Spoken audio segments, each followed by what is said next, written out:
Morning 11th class. How are you all? Hope you all are good. So class, we were on chapter number 4, the Central Islamic lands. We did start with the chapter. We talked about the sources जो हमें इस period और इस जो empire है इसके बारे में बताते हैं, और उसके बाद लोकेशन देख ली थी हमने, और फिर हमने बात की थी about rise of Islam in Arabia. ठीक है, फेथ, कम्युनिटी एंड पॉलिटिक्स का थोड़ा सा हमने स्टार्ट कर लिया था कि कैसे प्रॉफिट मोहम्मद जो उनको एक रियलाइजेशन हुआ और उनको लगा कि ही इज द मतलब basically he was told by God by the you can say एक पेंटिंग दी हुई है in your book. You can see on page number 79 एक 13th सेंचुरी की पेंटिंग है फ्रॉम अजाइबुल मुखलुकात, जिसमें ये डिपिक्ट किया गया है. एक आर्टिस्ट जो है उसने ये इमेजिनेशन डिपिक्ट की है कि जो गैब्रियल है, जिसको जिब्रिल भी बोलते हैं, वो मोहम्मद तक मैसेज लाई थी. तो the first word he wrote was recite या इकरा, from which has come the word Quran. यानी इस्लामिक जो पूरा जो आइडिया होता है उसमें आपको पता होगा एंजल्स जो है are one of the 3 intelligent forms of life in universe and the other 2 are humans and jinn. तो जो इस्लामिक कॉस्मोलॉजी है, पूरा जो एग्जिस्टेंस या आइडियोलॉजी है, उसमें वो बिलीव करते हैं कि 3 इंटेलिजेंट फॉर्म्स ऑफ लाइफ है, और वो है ह्यूमंस, एंजल्स और जिन्स.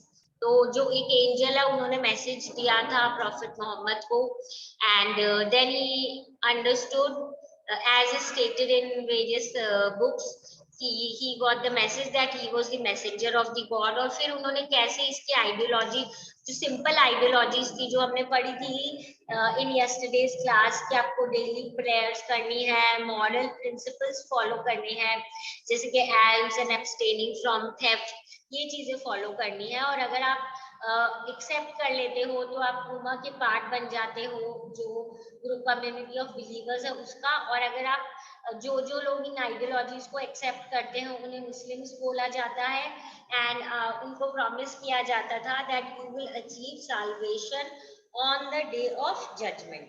ठीक है, ये पूरा हमने देख लिया था. And they were slowly and gradually becoming important, जिसके कारण जो बाकी ट्राइब्स थे स्पेशली मैका में जो रहते थे, they were jealous and they were thinking कि ऐसा क्यों हो रहा है. तो बहुत प्रोटेस्ट फेस करना पड़ा था, जिसके कारण Muhammad was forced to move to Medina with his followers in 622.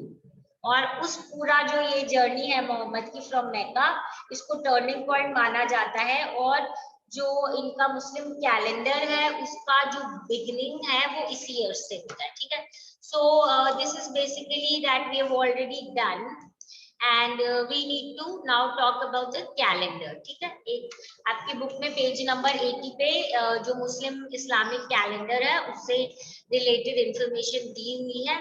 so here you can just have a look at it and we'll study more about it.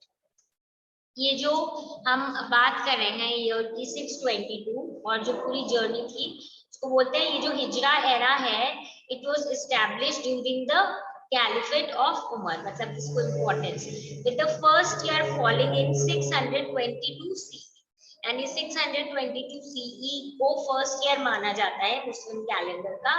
और जो ये कैलेंडर है इस यहाँ के जो डेट्स है उनके आगे AH डेट होती है. ठीक है, AH वाला लेटर होता है. ठीक है, और 29 और 30 डेज का ये जो एक मंथ में हम देखेंगे डेज होते हैं. जो हिजरा ईयर है वो लूनर ईयर होता है. ठीक है, सोलर ईयर नहीं होता, लूनर ईयर होता है. 354 डेज होते हैं इसमें, 12 मंथ्स होते हैं बेसिकली मुहर्रम से लेके दुल्हिज्जा तक, और हर मंथ जो है उसमें 29 to 30 डेज होते हैं. इनके हर जो इनके कैलेंडर के अकॉर्डिंग है, इस्लामिक कैलेंडर के अकॉर्डिंग, इसके अकॉर्डिंग ईच डे जो है it begins at sunset and each month with the sighting of the crescent moon. ठीक है, यानी क्रीसेंट मून को आप देखोगे उसको इम्पोर्टेंट बहुत माना जाता है. तो begins at sunset and each month with sighting of the crescent moon. तो जो हिजरी ईयर है is about 11 days shorter than the solar year. हमें पता है कि अगर हम बात कर ले अपने जो सोलर कैलेंडर की, उसके अकॉर्डिंग ऑब्वियसली कितना डेज कम है, 11 डेज, बिकॉज 354 है, वैसे 365 डेज होते हैं, ठीक है, वी नो इट. Generally जो calendar, the calendar that is followed nowadays is the solar one. तो ये इससे 11 डेज कम था. क्या चीज? Muslim calendar. जो हिजरी ईयर है, we know 11 days shorter than the solar year. इसीलिए जो none of the Islamic religious festivals जो है, इंक्लूडिंग रमजान फास्ट या ईद ले लो या हज ले लो, it does not correspond in any way to season. वो according to their calendar it is celebrated, और बेसिकली उस डेट पे होता है. And there is no easy way to match the dates in the Hijri calendar with the dates of the Gregorian calendar. ठीक है, Gregorian calendar जो calendar is followed nowadays, जो Pope Gregory 13th ने 1582 में start किया था, that was calendar that is generally followed. How do we now calculate, like how do we compare and calculate between both these calendars? So we can calculate rough equivalent between the Islamic and the Gregorian Christian years with the following formula. Difficult one, but we should know only the formula. ठीक है, H मतलब हमें पता है कि here we know कि H का मतलब है जो Islamic years है वो multiply by 32 divided by 33 in brackets plus 622 करोगे तो आपका क्या आ जाएगा, जो क्रिश्चियन ईयर्स है वो आ जाएगा. उसी तरीके से अगर आपके पास क्रिश्चियन ईयर्स है तो you will have Christian year minus 622 multiplied by 33 divided by 32, तो आपको उससे इस्लामिक ईयर मिल जाएगा. सो अगर हमारे पास जो क्रिश्चियन जो ग्रेगोरियन क्रिश्चियन ईयर है तो हम उससे इस्लामिक वाली डेट निकाल सकते हैं, और अगर दूसरी वाली है तो हम इस्लामिक वाली है तो क्रिश्चियन ईयर निकाल सकते हैं यूजिंग दीज फॉर्मूलाज. ठीक है, the historians and the scholars have just found out this. Here you just need to remember few important things कि कौन सा year सबसे important है, and this is class AH not AM. I'll just correct it. So class, here when we talk about this calendar, as I said, this is AH. Like for AD we have Anno Domini. This is the term that is, it means in the year of the Hijra, क्योंकि Hijra year सबसे important है Anno Hijri, ठीक है, उसके according. So this is about this Islamic calendar. हमें ये याद रखना 29 to 30 days होते हैं, 12 months का होता है. Each day begin with sunset and each month begin with the sighting of the crescent moon, और कैसे important festivals उसके basis पे celebrate किए जाते हैं, and what are the other things that we need to know. ठीक है, about this calendar कैसे calculate करते हैं, this is what we have already done. Now let us move on to the next important thing. हमने यहाँ पे पढ़ा था, अगर हम बात करें regarding मतलब ये अब जब मदीना में पहुंच गए हैं उसके बाद क्या हुआ है वो देख लेते हैं हम लोग. ठीक है, the survival of a religion rests on the survival of the community of believers. ठीक है, क्या मतलब है कि कभी भी कोई भी रिलीजन जो है वो कितनी दिन तक एग्जिस्ट करेगा या कितना स्प्रेड होगा, वो किस पे डिपेंड करता है, ऑब्वियसली जो लोग उस पे बिलीव करते हैं उस पे. सो कम्युनिटी जो है इनकी बिलीवर्स की, यहाँ पे अगर हम बात करें उम्मा की, उनको जरूरी था कि उनको एक साथ ला के रखा जाए, कंसोलिडेट किया जाए, इंटरनली भी और बाहर की डेंजर से प्रोटेक्ट किया जाए, तभी तो उनकी जो कम्युनिटी है, जो ग्रुप है, वो क्या कर पाएगा, वो सरवाइव कर पाएगा. ठीक है, तो this is what was something that they need to take care, कि हमें कंसोलिडेट करना है इंटरनली और प्रोटेक्ट करना है बाहर के डेंजर से. किसको? जो हमारे कम्युनिटी ऑफ बिलीवर्स है. अब इसके लिए ऑब्वियसली अगर मैं बोल रही हूँ कि जो भी लोग इसको एक्सेप्ट कर रहे हैं उनको हमें कोशिश करना है कि इंटरनली भी स्ट्रांग हो, एक्सपैंड हो, पावरफुल हो, प्रॉस्परस हो, अच्छे से डेवलप हो, बट इसके साथ साथ we also need to have a look कि एक्सटर्नल डेंजर से भी क्या हो जाए, वो प्रोटेक्ट हो जाए. सो इसके लिए क्या जरूरी है कि हम इसको थोड़ा सा पॉलिटिकल टर्न दें, यानी पॉलिटिकल इंस्टीट्यूशंस जैसे कि स्टेट गवर्नमेंट जो है वो होनी चाहिए, which are somewhere protecting and trying to work for these community of believers. So हम देखेंगे कि यहाँ पे जरूरत थी कंसोलिडेशन और प्रोटेक्शन के लिए पॉलिटिकल इंस्टीट्यूशन की, जैसे कि स्टेट्स और गवर्नमेंट, चाहे तो वो इनहेरिटेड फ्रॉम द पास्ट हो या फिर वो जो आपने पॉलिटिकल एस्टैब्लिशमेंट कर रहे हो वो टोटली न्यू हो, या फिर आपने कहीं बाहर से उसको क्या किया है, बोरो किया है. So here what do we mean by this? We simply mean that political institution कैसे सेटअप हो, तीन तरीके से हो सकता है. या तो आपने पास्ट वाले तरीकों को फॉलो किया है, या फिर आपने कोई बाहर से तरीका लिया है, बोरो किया है, या फिर आपने एकदम नया तरीका शुरू किया. तो मदीना में मोहम्मद ने पॉलिटिकल ऑर्डर जो स्टार्ट किया उसमें पूरे तीनों तरीके यूज किए. तीनों तरीके से मेरा क्या मतलब है? तीनों तरीके से अपना मतलब है यहाँ पे कि पुराने वालों से भी कुछ आइडिया लिया पॉलिटिकल कैसे कंट्रोल करते हैं, कुछ चीजें बाहर से आउटसाइडर से बोरो की, आइडियोलॉजीज जो है या कैसे रूल करते हैं, और कुछ टोटली क्या करेंगे, न्यू आइडियोलॉजीज इन्होंने सेटअप. ठीक है, अब हम क्या देखेंगे कि इन्होंने क्या किया कि जिस तरीके की पॉलिटिकल आइडियोलॉजीज की उससे क्या हुआ, प्रोटेक्शन मिल गई.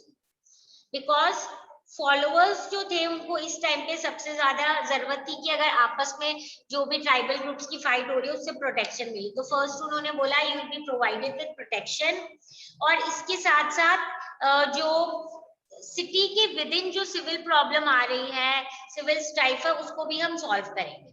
अब इसके कारण इन्होंने क्या किया, बहुत जो वाइडर ग्रुप ऑफ कम्युनिटी है, जो पॉलिटिक्स थे या ज्यूस थे मदीना को, उनको बोला that we will include you under the political leadership. फिर मोहम्मद ने क्या किया, कंसोलिडेट किया अपने फेथ, अपने फॉलोअर्स को, कोशिश की कुछ रिचुअल्स ऐड करने की. कौन से? जैसे फास्टिंग होती है, हमें पता है व्रत जो होता है फास्टिंग, एथिकल प्रिंसिपल्स आपको फॉलो करने हैं. समझ गए? That means now he was becoming political group, और इन्होंने कोशिश की वाइडर कम्युनिटी को कन्वर्ट करने की, जिसमें पॉलिटिक्स भी इंक्लूडेड थे, ज्यूज ऑफ मदीना भी थे under the leadership of Muhammad. फिर उन्होंने क्या किया, faith for his followers, adding and refining rituals जैसे कि फास्टिंग और एथिकल प्रिंसिपल्स को इंट्रोड्यूस किया, उन पे एम्फसाइज किया. जो कम्युनिटी है is survived on agriculture and trade, यानी कम्युनिटी का मेन इकोनॉमिक क्या काम था, वो था एग्रीकल्चर और trade, as well as alms tax जिसको बोलते हैं ज़कत. ठीक है, एल्म्स टैक्स हमने पहले भी पढ़ा था, चैरिटी देना जिनको जरूरत है. तो यानी जो लोग एग्रीकल्चर और ट्रेड करते थे वो तो सरवाइव कर ही पा रहे थे, पर वो लोग जो एल्म्स टैक्स देते थे उससे जिनके पास इनकम नहीं थी उनको भी बेसिक चीजें जो है वो प्रोवाइड हो रही थी. इन एडिशन जो मुस्लिम्स हैं उन्होंने एक्सपेडिशनरी रेड्स की थी on Meccan caravans and near by oasis, यानी ये अटैक जैसे करते थे ऑन द मैकन्स. और फिर इसके कारण कौन से एरिया में जो कारवास होते थे ना, जो एक जगह से दूसरी जगह सपोज ट्रेड के लिए सामान लेके जा रहे हैं, या फिर अगर उसके अलावा अगर हम नोटिस करेंगे कि मतलब जैसे कि ओएसिस वाली एरिया है, वहां पे बहुत ज्यादा सपोज ट्रेड से रिलेटेड लोग रहे हैं, बहुत सारा सामान है, तो वहां पे वो रेड करके क्या करते थे, सामान इकट्ठा कर लेते थे और फिर वो अपने कम्युनिटी के अच्छे के लिए उसको डिस्ट्रीब्यूट कर देते थे. ये जो रेड्स है इसके कारण क्या होगा, अगर आप ऑब्वियसली मैकन्स पे अटैक कर रहे हो, मैकन्स कारवा पे कर रहे हो, उनके आसपास के ओएसिस पे कर रहे हो, तो what will be the reaction? Obviously they will be very very angry. वो प्रोवोक हो गए थे, जिसके कारण जो मदीना के ज्यूस थे ना, उनके साथ एक क्या हो गई थी, आपस में इनकी समवेयर डिफरेंसेस क्रिएट हो गए थे.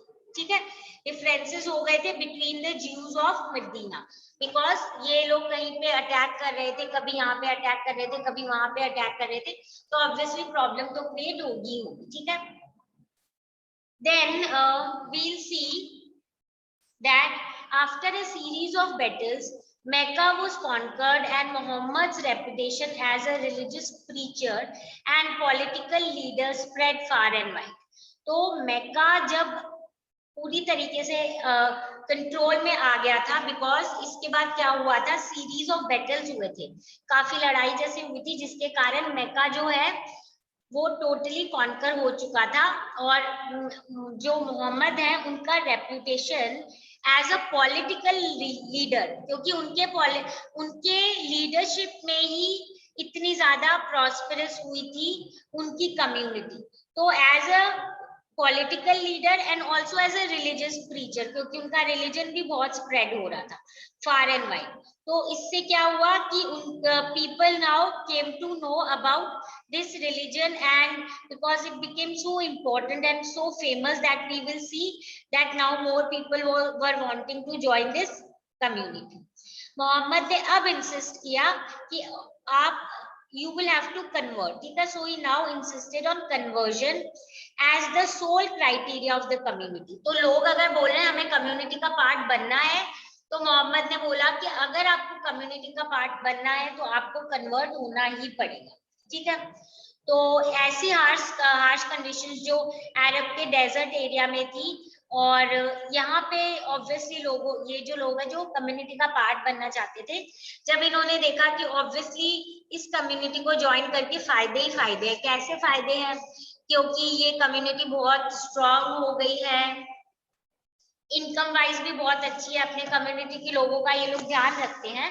तो यही देखेंगे कि हम इन harsh conditions of desert the Arab attach great values of strength and solidarity. इसीलिए मोहम्मद के अचीवमेंट से जब ये बहुत सारे ट्राइब्स जो थे, स्पेशली जो बेदुइन्स ग्रुप थे, जो ट्राइबल, जो पेस्टोरलिस्ट, और ये लोग एक जगह से दूसरी जगह मूव करते थे, ये लोग अब इम्प्रेस हो गए थे and they were ready to convert to Islam to join the community of Muhammad. अब Muhammad basically then alliance began to spread until they embraced the whole of Arabia. अब उन्होंने क्या किया, इतना spread हो गया उनका, मतलब जो इतना फेमस हो गए थे वो, and so many people were wanting to join this religion that हम देखेंगे ऑलमोस्ट होल ऑफ जो अरेबिया है वो इस कम्युनिटी के अंदर आ गया था। अब मदीना जो है इनका एडमिनिस्ट्रेटिव कैपिटल बन गया था, जो नया इमर्जिंग स्टेट डेवलप हो रहा था। और रिलीजियस सेंटर क्या होगा क्लास? मक्का होगा, क्योंकि मक्का में हमें पता है काबा है, इसीलिए। सो मदीना बन गया एडमिनिस्ट्रेटिव कैपिटल, क्योंकि वहीं से तो मोहम्मद ने इसको पॉलिटिकल अचीवमेंट की थी, इसीलिए, ठीक है। एंड रिलीजियस हमें पता ही है मक्का है। So you need to remember कि Medina became administrative capital and Mecca became the religious center. Do not get confused. Medina administrative center था and Mecca religious center. काबा जो है, अब हमें याद है हमने जब स्टार्ट किया था हमने देखा था सारे ट्राइब्स में क्या था, सारे ट्राइब्स वाले जो अपने अपने आइडल्स आके काबा में रखते थे, अब काबा में से सारे आइडल्स हटा दिए गए थे। और जो अब अगर आपको जब भी ऑफर करनी थी प्रेयर्स, तो आप क्या करोगे? This custom is followed obviously till now, if you know, कि जब भी आपको प्रेयर्स करनी है, ऑफर करनी है प्रेयर्स, तो आपको फेस करना है टुवर्ड्स द श्राइन, काबा की तरफ आपको फेस करना है। So in short space of time Muhammad जो है he was able to unite large part of Arabia under him, under this new faith Islam, which believed in only one God. तो इसीलिए काबा से सारे idols को हटा के it was just considered there is only one God, that is Allah. तो उसके बाद हम देखेंगे कि finally Muhammad was able to unite large part of Arabia under this new faith, new community and the new political control जो state है। जो early Islamic polity है still however remain a federation of Arab tribes and clans for a long time. मतलब अभी भी ऐसा था कि जो पूरा अरब वाला एरिया है उसमें बहुत जगह ऐसे था, डिफरेंट जो अरब के ट्राइब्स हैं और अलग अलग ग्रुप्स है, वो उनका अपना अलग अलग छोटा छोटा कहीं कहीं पे रूल चल रहा है स्टिल। तो आगे और क्या चेंजेस आएंगे? After the death of prophet Muhammad ने नया रिलीजन लेके आए हैं, एक नया कम्युनिटी डेवलप किया है, फाइनली सब कुछ कंट्रोल में है अंडर दीज पीपल। अब ये आफ्टर इज डेथ क्या होगा, कैलिफेट का जो पूरी आइडियोलॉजी है ये क्या है, क्या होता है ये जो हम कैलिफेट की बात करते हैं, this is what we will be studying in our next class, ठीक है, जिसमें हम ये पढ़ेंगे prophet Muhammad, 4 caliphs, Umayyad, Abbasid और सल्तनत, ठीक है, इसके बारे में पढ़ेंगे in our next class. So this is it for today class. आज जितना भी किया है I think must be clear to you people. कोई भी डाउट हो तो do not hesitate, just feel free to ask. मैं एक बार जल्दी से आपको शॉर्ट कंटिन्यूएशन में जैसे बता देती हूँ। प्रॉफिट मोहम्मद को समवेयर वी नोटिस्ड कि अराउंड 612 जो है he declared himself as the messenger, जिसको रसूल ऑफ द गॉड। उसके बाद जो बिलीवर्स थे उनको उमा बोला जाता था। इन्होंने बोला था सिंपल रिचुअल्स है, सल्लत और मॉरल प्रिंसिपल्स आपको फॉलो करने हैं, जिसमें आपको एल्म्स देने हैं और आपको चोरी नहीं करनी है। और इन्होंने प्रॉमिस किया कि हम जो कम्युनिटी आइडेंटिटी है इसको बचा के रखेंगे, आपको प्रोटेक्शन देंगे, डे ऑफ जजमेंट में आपको साल्वेशन मिलेगी। तो ये रिलीजन बहुत ज्यादा फेमस होने लग गया था, लोग आने लग गए थे, जिसके कारण क्या हुआ, जो भी मदीना के बाकी लोग थे वो थोड़ा सा प्रोटेस्ट करने लग गए थे कि क्योंकि उनके सो कॉल्ड जो भी रिलीजन था या जो जिसमें वो बिलीव करते थे उनकी इम्पोर्टेंस कम हो रही थी। तो क्योंकि इतना ऑपोजिशन था तो इसीलिए प्रॉफिट मोहम्मद को क्या करना पड़ा, मक्का से मदीना की तरफ मूव करना पड़ा, ठीक है। और इस ईयर को बहुत इंपॉर्टेंट माना जाता है 622। उसके बाद यहाँ पे इन्होंने बहुत इसको पॉलिटिकल टर्न दे दिया, जिसमें इन्होंने बहुत सारी नई चीजें इंट्रोड्यूस की, पुरानी चीजें भी रहने दी। और उसके बाद इन्होंने बोला कि हमारे पास कंट्रोल होना चाहिए, if you want to become the part of the community he provide you protection from external and internal problems. और मेनली जो है एग्रीकल्चर और ट्रेड से काम चलता था, बाकी एल्म्स टैक्स भी होता था। ये लोग एक्सपेडिशंस करने लग गए थे मेक्कन कारवा पे और नियर बाई ओएसिस में, इसीलिए ज्यूज ऑफ मदीना इनके अगेंस्ट हो गए थे। कुछ बैटल्स हुए जिसमें फाइनली जो मेक्का है वो बहुत ज्यादा पावरफुल बन के निकला और कॉन्कर कर लिया मेक्का मदीना, और उन्होंने मेक्का को फाइनली अपने अंडर कर लिया। और मोहम्मद ने बोला अगर हमारे ग्रुप को ज्वाइन करना है कम्युनिटी को, क्योंकि बहुत फेमस हो गई थी, चाहे रिलीजियस ग्रुप वाइज बोलो चाहे पॉलिटिकल कंट्रोल वाइज बोलो, तो अगर आपको इसमें आना है तो आपको कन्वर्ट होना पड़ेगा। तो बहुत सारे ट्राइबल ग्रुप और जो स्पेशली बेदुइन्स हैं वो चेंज हुए, क्योंकि ऐसे डेजर्ट एरियाज में इकोनॉमी वाइज भी और वैसे भी इनको थोड़ी थोड़ी प्रॉब्लम हमेशा फेस करनी पड़ रही थी, तो इसलिए बहुत लोग इसके अंडर आ गए। काफी पार्ट जो इसका है अरब का वो इसके अंदर आ गया था, इस्लामिक या जो now this new religion that has emerged not only in form of religion but politics also. But फिर भी छोटे मोटे फेडरेशन थी अरब ट्राइब्स की और क्लैंस की ओवर अ लॉन्ग टाइम। तो ऐसे ही प्रॉफिट मोहम्मद का कंट्रोल आ गया था वो this area, and religion wise भी काफी एक प्रॉपर हम बोलेंगे फॉर्म आ गया था रिलीजन में। और आफ्टर द डेथ ऑफ मतलब अब इस्लाम जो है हम बोल सकते हैं कि इसमें कुछ नई चीजें इंट्रोड्यूस की गई थी, जैसे फास्टिंग वगैरह और एल्म्स तो था ही हमारा, ठीक है, और मॉरल वगैरह principles, and being just part of this community उमा एंड फॉलोइंग द जो abstaining from theft and following one God, और जो डेली जो भी इनके कस्टम्स और इस हिसाब से finally will see in our next class कि after the death of prophet Muhammad क्या होगा, कैसे क्या टर्न आएगा, कैलिफेट कैसे इंट्रोड्यूस होगी और फिर क्या चेंजेस होंगे, ठीक है। So this is it for today. अगर है किसी को फिर भी कोई doubt please do come back with your doubts and will discuss and solve. Okay, see you all in the next class.